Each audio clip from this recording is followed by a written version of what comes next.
Ladies and gentlemen, the American Jury and Bulldog Nation, welcome to another episode of Eric Deters, The Law. Today we're going to talk about consumer protection claims. And this is an area of the law that we've become more and more immersed in.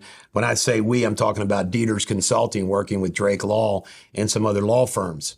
And the appeal to these types of cases is you can take one small case, and if they're doing it to one person, they're probably doing it to somebody else, and you can make them a class action and make it worth the while. Always remember that I am a retired lawyer. This is an educational video. You can always email me and text me anytime you want, unless I take money from you and exchange services. It's not the unauthorized practice of law, but you're going to really enjoy this. And as you watch this, and this is my clarion call to you as a member of Bulldog Nation, you can really contribute to the cause. In your everyday life, just think of all the consumer exchanges, all of the consumer transactions that you are involved in every single day. I ask you to be vigilant. Check your bank records, check your credit card bills, check your hospital bills. Stay vigilant. And if you see something that's awry, please text and email, because guess what? Chances are, if they're doing it to you, they're doing it to everybody. Greed is just something corporate America just can't help themselves with. It's greed. Or if you're employed at one of these places and you're aware of something that's going on, please alert me. I'll protect you as a source. So let's get going. I'm going to focus on Ohio Consumer Sales Practices Act and Kentucky Consumer Sales Practices Act. Those are both statutes, one in Ohio and one in Kentucky. Now, these matters involve small dollars for individuals. They also apply to a large group of individuals. Therefore, they can be class action cases.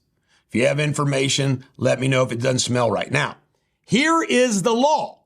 And this is the same in Ohio and Kentucky and most every state.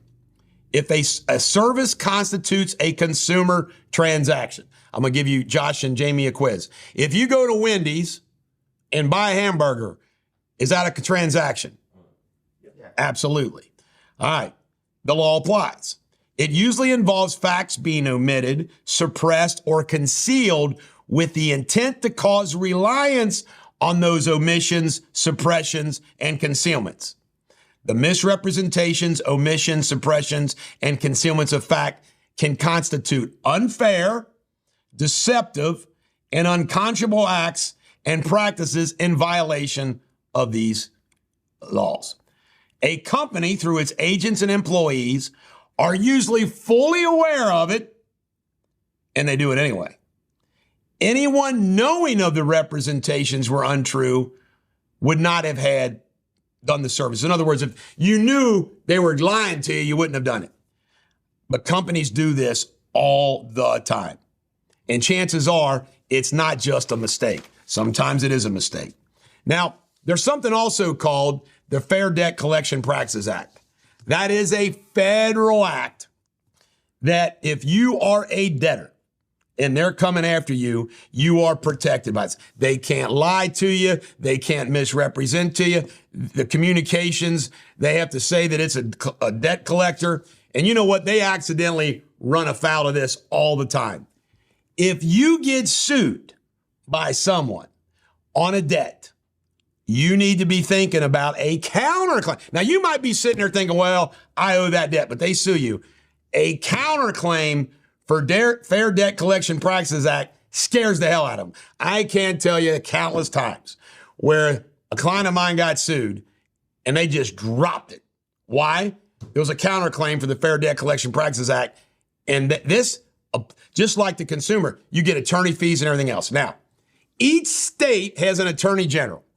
The Attorney General's Consumer Protection Division does a lot of work on these cases. They handle them all. They really do. You don't have to necessarily use a private attorney. You can contact the Attorney General. Sometimes they take up the cost. You hear about states suing all the time. For example, they just sued Meta for something else. but each state's attorney general will oftentimes file these lawsuits. It's really lucrative for some of these big plaintiffs' law firms. They get hired as outside counsel to pursue them sometimes. Remember, all the tobacco settlements, Josh and Jamie, all of it came from state attorney generals hiring outside counsel to pursue the tobacco companies. All right. This would apply to any company. Any company. These are the ones I want you to be looking out for. Banks and lenders, including credit card companies, hospitals. We got a gigantic consumer protection claim against Sandsworth Medical Center right now, and insurance companies. Retailers are also Sears, JCPenney, Costco, all of them. All right. Advertising. Lots of advertising is deceptive. Auto dealers. Can you imagine what goes on with used car dealers? I've already covered debt collection. Then there's something called labeling. It can apply. How they mislabel something. They label saying it's got X, Y, Z, and it's not. There's been a recent big lawsuit against McDonald's, not McDonald's, Wendy's and Burger King because they're burgers. I want to explore this. I'm being totally serious, guys. You know what my favorite cookie is? Double stuffed golden Oreos. Guess what? The double stuffing's not very double. So I'm getting a copy of that lawsuit that they used to sue those burger restaurants, and I want to see what applies because I want to go after Nabisco. I think I'm getting screwed out of my double stuffing. I'm being serious. It pisses me off. I love those cookies, and they're cheating me on the double stuffing. All right, so it can apply like pricing, the little bait and switch on a price, and then also quantities. You know, this is something that all these companies have done. What do they call it? It's not inflation. It's called sizeflation. I can't believe it. The latest, Lay's potato chips, my favorite potato chips, smaller bag, smaller portions, same damn price. So quantities, they can misrepresent those. All right, so there you have it. Here's what I want you to think. If it smells bad, chances are it is bad. Give me a contact. This is the Bulldog. Every dog has their day. Have a great day.